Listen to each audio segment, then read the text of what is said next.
Monsieur le Président.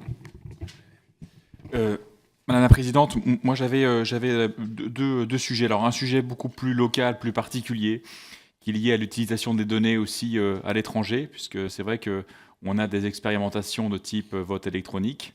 On aura une expérimentation d'ailleurs, un test fait par le ministère des Affaires étrangères au mois de novembre.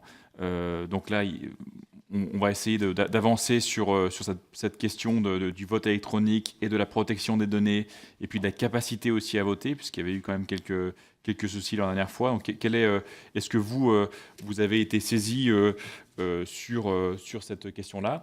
Et la deuxième, c'est plutôt une question d'ordre plus général, mais qui est peut-être davantage pour nous, législateurs. C'est-à-dire que je pensais, il y a quelques mois, se tenait une conférence animée par Jean-Yves Le Déaut sur le robot et la loi.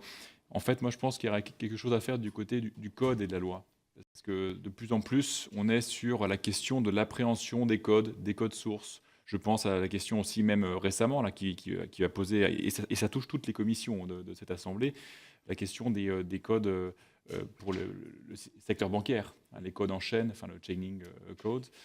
Donc on voit bien que nous, y compris dans la façon de réagir, dans la façon de transcrire, parfois d'écrire même la loi, on ne sait plus très bien. Alors la République numérique a été un exercice excellent justement d'appréhender cette question du code, mais je crois qu'il faudrait qu'on ait un suivi parce qu'il y a beaucoup de textes qui sont touchés par des innovations récentes et on aura besoin de nous revoir nos codes par rapport à l'intégration de ces codes sources et ces codes-là. Et je pense qu'il y aura un travail à faire de manière plus étroite avec notamment la CNIL et voire même peut-être des prolongations parce que c'est... et je pense à l'ouvrage, finalement, un ouvrage qui n'était pas très connu du sociologue Michel Clouscar, L'être et le code, et je pense qu'il est très actuel dans l'évolution que nous connaissons actuellement.